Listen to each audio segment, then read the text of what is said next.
I'm going back to my hometown to give birth. You're in the way, so can you please move out? One day, after coming back from work, I found my sister, who was supposed to have moved out after getting married years ago, in my room. She was ostentatiously stroking her swollen belly, but even seeing her like this, I couldn't say anything. Staring blankly around the room, I was stunned, and my sister let out a vulgar laugh.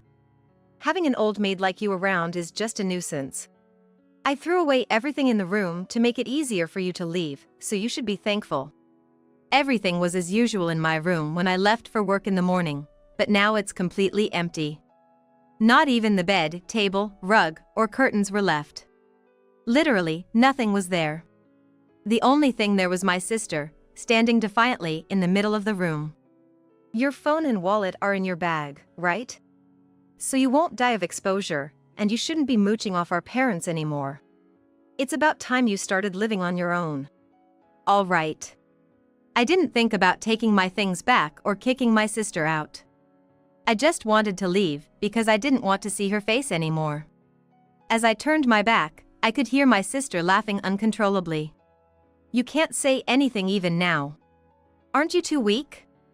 I ignored her obvious mockery and continued down the hallway. My father was on the phone in the living room, and my mother was probably preparing dinner. With my father's cheerful voice and my mother's humming in the background, I passed through the front door. Breathing in the night air, I readjusted my bag on my shoulder and headed towards the hotel-rich downtown area. On the way, it suddenly hit me. Come to think of it, who's gonna pay for the house's mortgage from now on? Well, whatever. I'm Nancy, a 27-year-old office worker. While working as an office worker, I also have a side job. I live a steady life as an office worker, but I do what I love in my side job. I dabble in video editing, web writing, and running a blog, among other things. At 27, one is often considered to be at the age to think about marriage in society, but I'm not very interested in love or marriage. It's partly because I enjoy my work, but also because my sister was treated like a princess at home, and I felt ostracized by my family, so I don't really have the desire to build a happy family. I have always lived at home with my parents. I share household chores with my mother, though I mostly do them myself. My mom comes home from her part-time job feeling really wiped out, and seeing her like that makes me think I, being younger, should take care of the household chores. Ever since I started working, I've been contributing double the amount to our household expenses compared to a friend of mine who lives alone in New York. I'm more of an indoor person who likes studying and didn't go out much even during my student days, so I don't have many desires for material things, and aside from saving, I didn't have much use for the money I earned. Even after becoming a working adult, I didn't go out much, so I contributed more to the household expenses, thinking it would ease my parents' burden a bit.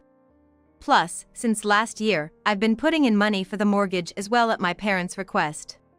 My parents seem to think that since I'm responsible and earn a decent living, it's no problem for me to contribute more towards the household expenses and mortgage. However, I feel like my parents aren't that interested in me. That's probably because their attention has always been on my sister Maria, who's a year younger than me. Maria is outgoing and very active. She used to go out somewhere every weekend during her student days. My parents naturally assumed that Maria's lifestyle required money, so even when she was living at home, they never asked her to contribute to the household expenses, let alone the mortgage. It seems like my parents have ingrained the idea that I, the older sister, am low maintenance, while Maria requires more attention. A while ago, Maria moved out to live on her own. Her place of work isn't far from our parents' house, and I wondered why she wanted to live alone. When I asked her, she said, "Because I want to experience living by myself. I want to go out at night and have my boyfriend over." That was far from the answer I was expecting. I thought she wanted to make things easier for our parents or wanted to be independent. On the other hand, I had no intention of leaving home, thinking it natural to help each other out since we're a family living together, even if it means putting in a bit more for the household expenses. Then, when I returned home after a while, Maria was waiting for me. "Hey! I'm getting married. And I want you to come to both families' gatherings, would you?" It was going to be held at a traditional restaurant in New York, and she told me, make sure you wear proper clothes, okay? If you wear your usual plain clothes, I'll be laughed at. Even so, I don't own any flashy clothes. I decided to attend in my usual formal clothes. After all, this is the most respectful attire I have. Maria's fiancé seemed sincere and was a genuinely nice young man. Nice to meet you, he said, leaving a very good impression on me. I thought Maria had chosen a really good partner for herself. Maybe being with him will calm her down a bit, I thought, feeling quite sisterly. Initially, both families were quite formal and tense, but as the drinks flowed, the formality and tension eased, and the conversation shifted towards talks of children after marriage. Our family, embarrassingly, has our eldest daughter, Nancy, who is almost 30 and still unmarried with no plans of marriage, so it looks like we'll only be able to see grandchildren from our younger daughter, Maria. We're so eager to see them, my parents said. When I get married, I want to have kids right away. Maybe 3. Maria said, and the conversation got more animated. Suddenly, I noticed Maria's husband's once cheerful smile had turned into a strained expression, looking uncomfortable. I felt the same discomfort. I wished it would end soon. After that, my parents started doting on Maria as an investment for their first grandchild. If Maria mentioned eating this food is said to make it easier to get pregnant, they would immediately go buy it and tell her, Maria, eat a lot of this. There was a day they went shopping together for dresses after hearing, tight clothes might be why you can't get pregnant. And if it was said, visiting this place brings blessings of children, they'd even go on a trip together. My parents always acted on whatever Maria suggested, so to me, it was just them doing their usual thing. However, one day, Maria made a sarcastic comment to me. Because you're not married and not making any effort to show a grandchild's face, I have to go through all this trouble. Must be nice for you, living the easy single life. Don't you want to get married and move out? Oh, but with that plain face of yours, no man would come near. You need a bit more appeal. Should I teach you how to do your makeup? She laughed. I was irked by her words, but I knew arguing back would only lead to her throwing a fit, making things worse, so I chose to stay silent. Maria has always been confident that she's more loved by our parents than I am, often speaking boldly to me. Then one day, Maria got pregnant. Even someone like her gets visited by the stork. I wondered if Maria could really become a mother, but remembering her husband, I thought, maybe it'll be okay with him. Maria quit her job easily, saying, being pregnant, I don't want to be a burden at work, and I want to focus on raising my child. However, her husband seemed to think that raising a child and having a stay-at-home wife wasn't realistic with his earnings alone. But Maria didn't listen to him and quit her job on her own accord. One day, when I returned from work, my room's door was slightly open about 10 inches. I'm a neat person, so I never leave closets or drawers open. And, moreover, always close the door tightly. My parents wouldn't have entered to clean, since I do all the cleaning. Apprehensively, I opened the door to my room and was shocked. Everything was gone. I wasn't one for having a lot of stuff, but things I've cherished since childhood were supposed to be stored in labeled boxes in the closet. My parents bought me a dictionary for my 10th birthday, my grandparents gave me a wallet when I turned 15 as a gift, and now my diploma, certificates, trophies, and albums are all gone. These were items I kept because, no matter how worn out or old, they were precious to me. Everything that was supposed to be there until this morning disappeared without a trace. Standing alone in the empty room, I heard a familiar voice from behind. Oh, did you come back? I've decided to come back home for my childbirth. Looking at my sister's face, I immediately knew. She must have moved out my stuff. Maria! Where did you put my things? In the closet? I asked in a panic, but my sister said with a laugh. Why are you so flustered? It wasn't anything important, right? It was just junk. Hearing my precious belongings referred to as junk, anger surged within me. What's junk to you is important to me. Give them back now. And how dare you move all my stuff out while I'm not around? That's insane. It must have been the first time she saw me raise my voice like that, so she was surprised. With wide eyes, she spat out, "I've already thrown them away." I think this is the first time in my 27 years of life that I've been this angry, and I couldn't stop. Enough is enough. It's outrageous to throw away someone's belongings without permission. Put everything back, right now. But my sister, unapologetic, said, "It's already been picked up by the garbage truck. It's impossible to get it back now," looking at me as if I were ridiculous. Then she added, "What's the big deal anyway? Getting so mad over some junk? Are you crazy? Don't yell like that, it's bad for my baby," while blatantly rubbing her belly. And then she continued, "I've decided to keep living here even after the baby is born. It's gonna be hard after childbirth, and Mom and Dad want to see their grandchild every day. And since Mike is gonna be staying here too, just my room won't be enough, right? So I decided to use your room too. You understand, right? You're such a disgrace to our parents." I was completely flabbergasted by her utterly selfish actions. Coming home for childbirth is supposed to be a temporary return before and after giving birth. But she's planning to live here with her husband and child. That's not just a temporary stay, that's moving in. And on top of that, she's unilaterally branding me as a disgrace, and my anger just boiled over.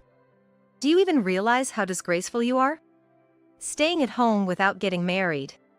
I'm gonna show our parents their grandchild and live here so they can see my baby every day. Who do you think is really helping our parents? It was clear she was blaming me, but I couldn't just stand there and listen. If you want to live in this house as a family, then it's something the whole family should discuss. Especially since you want to use my room, you should have said something beforehand. If you had a set date to come back, but before I could finish, my sister cut me off by banging on my room door loudly. "Shut up. See, you're always making a fuss about everything. That's why I made it so you'd have to leave, it's so annoying." That's just her being defensive. She's the one who's at fault for planning to use someone's room and throwing out the belongings of the person currently living there, yet she talks as if she's the victim. My sister kept banging on the door over and over. "Get lost. Disappear. Never come back." I was just dumbfounded. "Fine, I'll leave as you wish. I don't have any belongings to pack anyway, so no need for packing time." The anger that had built up so much had now vanished into sheer astonishment. I even felt like I never wanted to see her again. I turned around and headed straight for the entrance. My parents didn't seem to notice me leaving, just after I had gotten home. My dad was on the phone, probably bragging to a relative about how his pregnant daughter was coming back to live with them permanently. My mom seemed to be in the kitchen, possibly making my sister's favorite dishes, humming a tune. I wasn't living with my family expecting anything in return. Even as children, I understood the difference in how my sister and I were treated because she had a charm about her and knew how to sweet-talk our parents. But even as an adult, taking care of most things at home, this is how I'm treated? Despite allocating most of my salary to household expenses and the mortgage to make our lives easier. And they welcome my sister, who hasn't contributed a dime, with open arms. The negative aspects of my parents I had tried to ignore, along with my sister's actions, morphed into disdain. Without saying goodbye or see you later, I opened the front door. No one, neither my parents nor my sister, called out to me before the door closed behind me. A week later, at the end of the month, was payday. Normally, it would be the day I transferred living expenses and mortgage payments into my dad's account, but I didn't make any deposits. I had no obligation to pay the mortgage for a house I no longer lived in.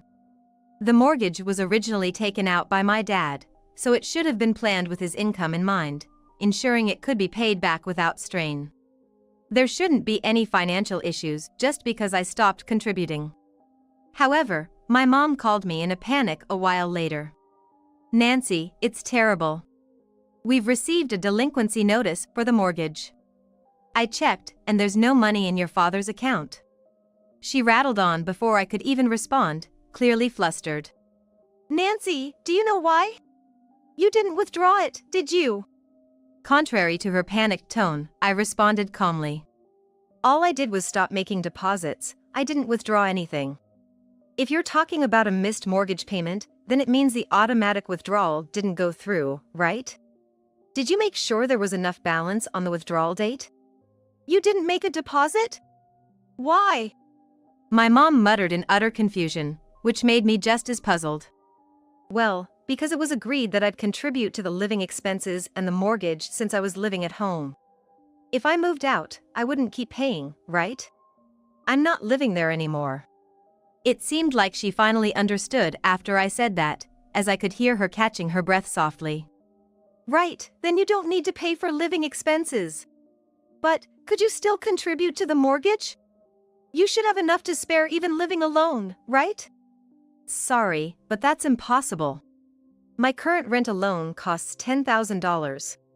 I'm stretched thin as it is, so I can't afford to pay for a mortgage on a house I'll never return to.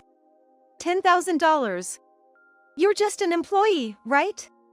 How could you afford such a place? My mom's voice was filled with shock, and I sighed. It's the same amount I used to give home every month, remember? Asking me now, it's clear you really weren't interested in me. In that case, I can't discuss money matters with you anymore. Right now, it seems like you only see me as a wallet. I could hear my mom whimpering on the other end of the line. She repeated no, was more feeble than I'd ever heard. I didn't feel sorry for her. It's been a month since I quietly left home. Yet, there's no concern for my well-being. Only money. It's painfully clear they're interested only in my money, not me. That's why I never mentioned that besides my main job, I also do a wide range of side jobs online, making my total income far surpass my father's monthly salary. I had been contributing $10,000 a month, partly as savings, to the mortgage that still has 15 years left. But my mom thought that was my father's income. Given his age and years of service, it's perhaps understandable she thought so, but didn't she ever notice the exact amount being deposited every month? Even a glance at my dad's pay slip would show otherwise. Ultimately, she didn't care where the money came from. That's probably why she didn't notice when the monthly income dropped by more than half. Only when the mortgage withdrawals failed due to insufficient funds, leading to a collection notice by mail, did she finally realize. Realizing only after it's gone, in a way, that's very much like her, and I couldn't help but give a thin smile. Lately, caught up in first grandchild fever, it seems they've been splurging on expensive items like a baby crib, stroller, designer baby clothes, and maternity photos, all because my sister asked for them. But if Nancy doesn't make a deposit, we won't be able to make ends meet. From now on, could you send some money as remittance? I already told you, that's impossible. Why not ask Maria, who's going to live with you, to contribute some to the living expenses? If that's not enough, maybe Mom could work more hours? My words were met with a shriek from my mom. Maria just gave birth. How can I increase my hours when she needs help with the baby? It'd be too much. Are you suggesting Maria should work too? How can you say something so awful? I didn't mean it like that. If Maria and her husband are going to live with you, it makes sense for them to contribute to the living expenses. Didn't I do the same? Plus, Mike is still working, right? Are you planning to live together without him contributing anything? I tried to respond as calmly as possible to avoid agitating her further, followed by silence. It might be okay if it's just for the homecoming period. But Maria said she's going to live there from now on, and Dad seems to think the same. If that's the case, it would be better for everyone living together to discuss how to handle finances and contributions. I've already moved out, so I won't be part of that conversation, I said, waiting for a response, but there was none. Well, I'm going to hang up now. I don't plan to contact you or Dad or Maria anymore, so I'll block all of you once we hang up. You can delete my contact information too. Bye. I ended the call on my smartphone. The last thing I heard was my mom's stunned what? Before she could call again, I quickly set my phone to block all three of them. After completing the settings, I took a deep breath and walked over to the window of my living room. From my apartment on the 25th floor, I had to look down to see people outside. After leaving home, I moved into what you'd call a high-rise luxury apartment. Actually, my side income had exploded, allowing me to save up to $20,000 a month even after sending $10,000 home. Remembering how my mom would spend any money she had, I'm glad I never suggested paying off the mortgage in a lump sum. After all, my parents wanted me out. Maria couldn't have moved my bed and table by herself when she was nearly due. Clearly, someone helped her. While I'd like to think Mike wouldn't clear out a room of its lived-in items. If such a large-scale move had happened, both my parents would have noticed. They were home all day when I was the only one out working. Yet, they said nothing when I got back and ignored me as I left. Whether they were manipulated by Maria or not, it's clear my parents were complicit in driving me out. Realizing my parents and sister were all the same made me give up everything and decide to leave home at that moment. If I had paid off the mortgage in full, the three of them would be living comfortably in a spacious house. I couldn't stand the thought of that. That's why I chose a high-rise condo for my new home. I did it out of spite because I remembered how excited we all got watching TV as a family, talking about how we'd love to live in such a place. But living here turned out to be far more comfortable than I expected. My own furniture, a space undisturbed by anyone else, the freedom to live on my own earnings. It felt exhilarating to make my mom think I was living in an expensive home, especially after contacting them only when they needed something. I might have bragged a bit too much by saying my rent was $10,000, more than it actually is, but my mom never caught on. And what made me happiest was getting along well with my neighbors on the same floor and those above and below. I thought there might be salary comparisons or bragging about the number of cars owned, but everyone is so humble, making it a very pleasant environment. 3 months later, my peaceful life was disrupted. Just as I was leaving the office, my sister grabbed my shoulder from behind. Hey! There's something I need to talk to you about. Her lips trembled as she spoke. After giving birth and in the midst of childcare, her skin and hair appeared more worn than a year ago. Yet, her charm was still intact, catching the attention of my colleagues and employees from other companies as they left the office. Sorry, but I have plans and no time now. If it's about home, talk to Mom, I said, trying to gently remove her hand. Her eyes quickly filled with tears, on the verge of breaking down, attracting some disdainful glances from around us. Pushing her away now and being seen as cold-hearted by strangers seemed too troublesome. Reluctantly, I faced her as she begged. I sighed and suggested we go to a cafe near the station, to which she happily agreed. Actually, I've been having an affair, and Mike found out.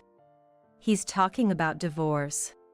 This was her line right after we ordered at the cafe. Sounding like something out of a drama. He did a DNA test on the baby without telling me. Turns out the baby isn't his. He's furious and talking divorce. She mumbled, seemingly aware that it was something I didn't want to hear. But I was on the verge of confusion with each new fact revealed. Something about filing to terminate parental rights. I didn't quite understand everything he said, but he mentioned he won't pay us a penny, and he'll be asking for alimony.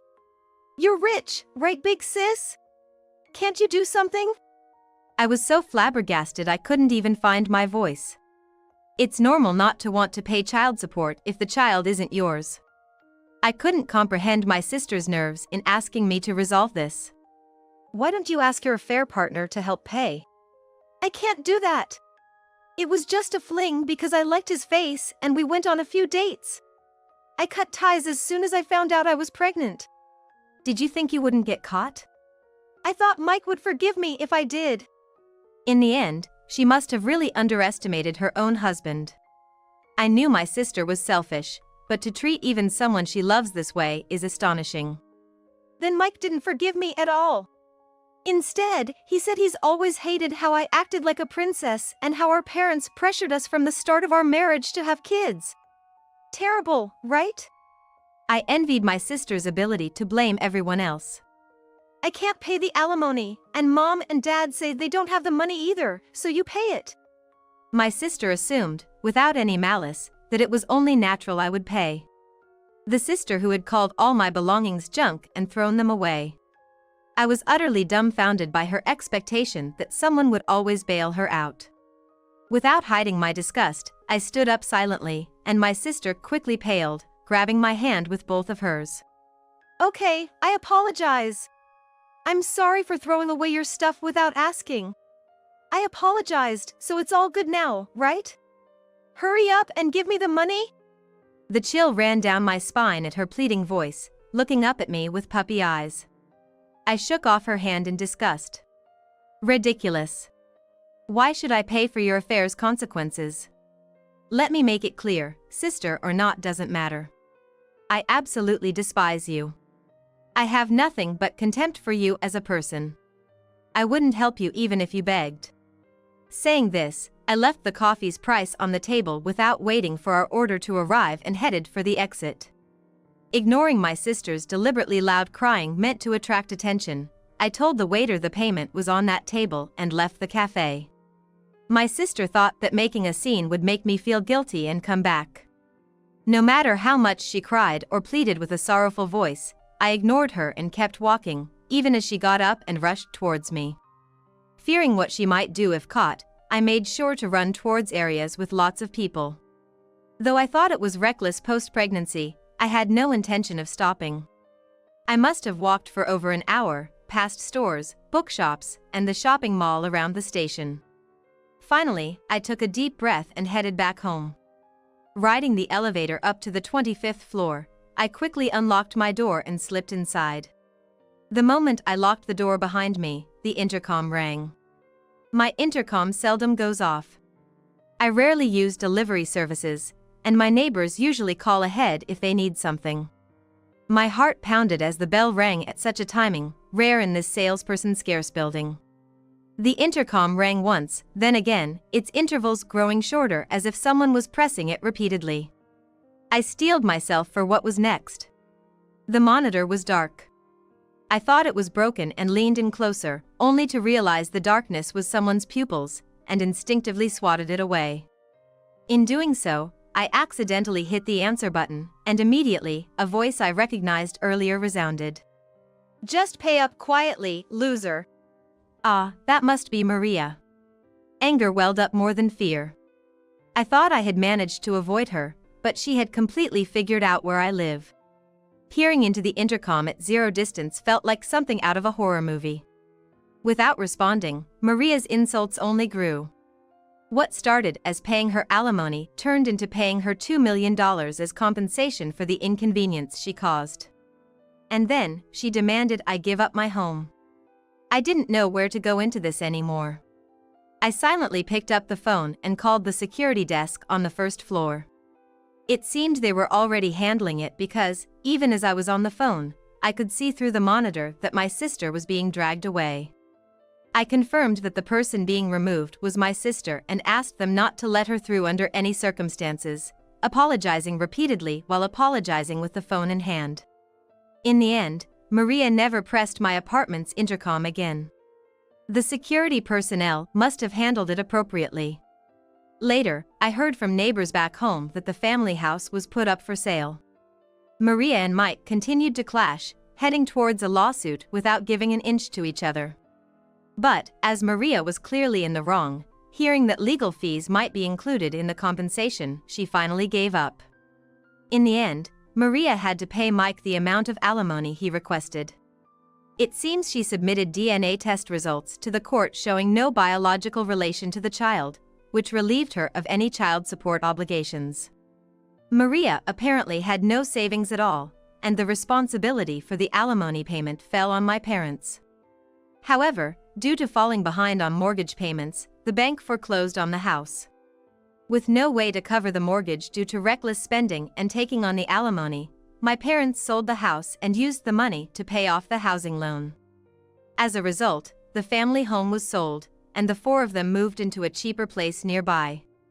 Even though my dad's income should have been enough to live on, the sudden drop in their standard of living caused stress to accumulate, constantly souring the atmosphere.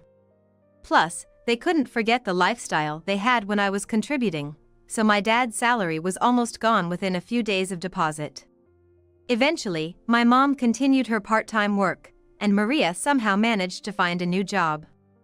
Despite using daycare, she's overwhelmed with housework, childcare, and work less than a year after giving birth, leaving her spirit in tatters. The only consolation is that Maria's child is growing up healthy.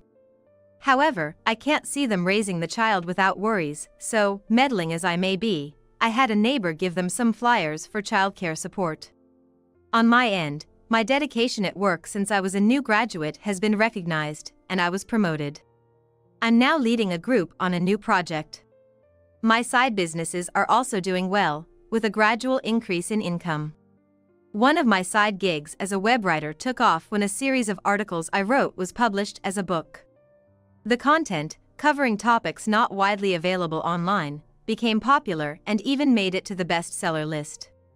This success positively impacted my other side jobs, creating a virtuous cycle. Challenging new things, feeling just the right amount of tiredness, and returning to my comfortable home every day, I am truly happy.